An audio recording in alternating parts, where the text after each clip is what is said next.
Sir, இப்ப இந்த ராயபுரம் தொகுதியை பொறுத்தவரைக்கும் நான் ஏற்கனவே குறிப்பிட்ட மாதிரி சென்னை மட்டும் இல்ல, தமிழ்நாடு முழுக்க பரிச்சயமான ஒரு தொகுதியா இருக்கு. ராயபுரம்னா எல்லாருக்குமே தெரியும். அப்படி இருக்கக்கூடிய ஒரு நல்ல பழமையான பெயர் பெற்ற ஒரு தொகுதி இது முக்கியமான தொகுதியும் கூட. இப்ப இந்த தொகுதியோட பிரதான பிரச்சனை, ஏன்னா இன்னைக்கு போட்டியிடக்கூடிய வேட்பாளர், இந்த தொகுதியோட பிரதான பிரச்சனையா ஒரு 3 பிரச்சனை. இதுதான் சார் இந்த தொகுதியோட முக்கியமான 3 பிரச்சனை. அந்த பிரச்சனைக்கு நாம் தமிழர் கட்சி சொல்யூஷன் வச்சிருக்கோம், தீர்வு வச்சிருக்கோம்னா என்ன சொல்வீங்க? நாலு பிரச்சனை சொல்லிடுறேன். முதல் பிரச்சனை 3 கேட்டா நீங்க 4 சொல்றீங்க. சொல்றேன், என்ன நிறைய இருக்கு. ஒருவேளை 4 கேட்டு இருந்தா 5 சொல்லுவீங்க. அதாவது திராவிட என்கிறதான இந்த கட்சியை ஒழிக்க வேண்டும் என்பதுதான் இது முதல் பிரதானம். மக்களுக்கு இருக்கக்கூடியதான ராயபுரத்துக்கு இருக்கிற பிரச்சனை கேட்டா ராயபுரத்துல சொல்றேன். ராயபுரத்துல தான் இந்த, அதாவது ரிட்டையர்ட் ஆக வேண்டிய வயசுல இன்னும் தேவையா ஓய்வூதியம் பெற வேண்டிய வயதுல திரும்ப நான் ஆட்சி வர வேண்டும் சொல்லுகிறார் ஜெயக்குமார். இல்ல, ஓய்வூதியம் பெற வேண்டிய வயதுனா எந்த வயசை பிக்ஸ் பண்றீங்க? ஐயா, இப்ப வேலை, அரசாங்கத்துடைய வேலை எவ்வளவு காலம் சொல்லுங்க? நீங்க சொல்லுங்க. 60 இருந்து 65. சரி, 60. அப்ப அவருக்கு வயசு என்ன? இளர் ரத்தத்துக்கு கொடுங்க, புது ரத்தத்துக்கு கொடுங்க. சரி, அப்படி பார்த்தா இன்னொரு 2-3 வருஷத்துல அண்ணனுக்கும் 60 வயசு ஆயிடும். அண்ணன் சீமான் அவர்களுக்கு ஆகாது. எனக்கு இன்னும் அண்ணன், அதாவது என்னன்னா ஜெயக்குமார் அவர்களுக்கு பொருந்தும்னா அப்ப அண்ணன் சீமான் அவர்களுக்கும் பொருந்தாதான். அவங்க அதிமுக இல்ல, அதிகாரத்துக்குள்ள வரட்டும். அதிகாரத்துக்குள்ள வந்தாதான் 60 பொருந்துமா? எந்த ஒரு நன்மையும் செய்யாமல் இருக்கிறாங்க. 35 வருஷம் ஆயிட்டுங்கிறாரு, 35 வருஷம் அரசியலுங்கிறாரு. ரிட்டையர்ட் ஆக வேண்டியது தானே. அது எங்க கிட்ட பொறுப்பு கொடுங்க, நாங்க செய்யறோம். இளம் பிள்ளைகள் நிறைய பேர் இருக்கிறாங்க. அவர் அதாவது இப்ப இருக்கக்கூடிய விஷனும் முன்பாக இருக்கக்கூடிய விஷனும் டிஃபரெண்ட் இருக்கு இல்லீங்களா? இப்ப ஏஎஸ் சிஸ்டம்குள்ள வந்துட்டோம். இவர் பழைய கதையை சொல்லிட்டு தான் முடியுமா? முடியாது இல்லீங்களா? ஆகவே வருகிற நாட்களில் எங்களுக்குரிய அறிவை தான் நாங்க சொல்ல முடியும், தவிர பழைய அறிவை எங்களுக்குள்ள புகுத்த முடியாது.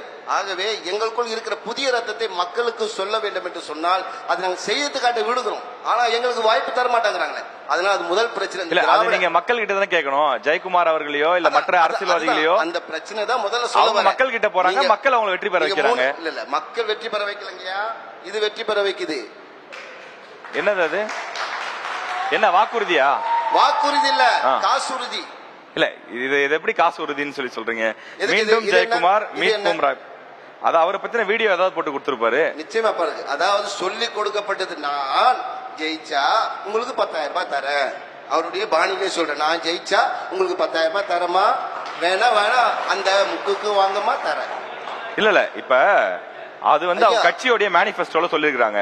நாங்கள் வெற்றி பெற்றால் ஒரு ரேஷன் அட்டைக்கும் 10,000 ரூபாய் ரொக்கமா கொடுக்கணும்னு சொல்லிருக்காங்க. அதான் அவர் சொல்றாரு. அதுல இருந்து தப்பு இருக்கு. இது தவறு தானே? அது எப்படி தப்பாகும்? அவங்க கட்சியோட தேர்தல். இப்ப நீங்க சொல்றீங்க, நான் ஆட்சிக்கு வந்தால் இலவச மருத்துவம், இலவச கல்வி, அத போய் தப்புன்னு யாராவது சொன்னா உங்களுக்கு கோவம் வருமா வராதா?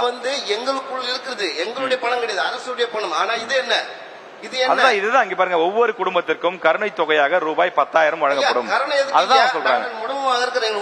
அவங்க சொல்றது என்னன்னா, சாமி எங்களுக்கு உழைப்ப தாங்க, வேலையை தாங்க, கருணை எங்களுக்கு எதுக்கு? கண் இல்லாம இருக்கிற, கை இல்லாம இருக்கிற, கருணை என்றால் என்ன அர்த்தம் சொல்லுங்க? இல்ல, அவங்க என்ன சொல்றாங்கன்னா, நீங்க நெறியாளர், உங்ககிட்ட ஒரு கேள்வி, கருணை என்றால் என்ன? நான் முடவனா இருக்கிறேன்னா, இல்ல கண்ணு தெரியாம இருக்கிறேன்னா, இல்ல படுத்த படுக்க மாற்றுத்திறனாளி நல்ல வார்த்தைகளை கொண்டு வந்திருக்காங்க. நம்ம அந்த வார்த்தைகளை பயன்படுத்துவோம். அது யாரையும் நம்ம குறை சொல்ற மாதிரியான அந்த மாதிரி வேணும். தவறான வழியில இருக்கிறனா சொல்லுங்க. ஏனென்றால் அதாவது இது நீங்க சொன்னப்பட்ட இந்த வார்த்தைப்படி பார்த்தாலே கருணை என்றால் என்னங்க? யாருக்கு கருணை வரும் சொல்லுங்க? சரி, ஓகே, அது வேணா, அது விட்டுரும். ஏன்னா அவங்க சைடுல இப்ப யாரும் இல்ல, நான் ரொம்ப டிஃபெண்ட் பண்ணி அதை பத்தி பேச முடியாது.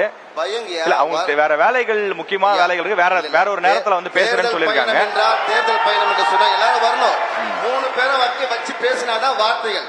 அதுதான். ஆனா நான் வர மாட்டேன், வேலை எனக்கு தான், நான் சும்மா இருக்கேன். கண்டிப்பா உங்களுக்கும் வேலை இருக்கு. நீங்க நம்ம கூப்பிட்டோம், நீங்க வந்திருக்கீங்க. மக்களுக்கான நேரங்க. சரி, ராயபுரத்துடைய முக்கியமான 3 பிரச்சனை கேட்ட 4 பிரச்சனை சொல்றேன். நீங்க அது என்ன சொல்லுங்க?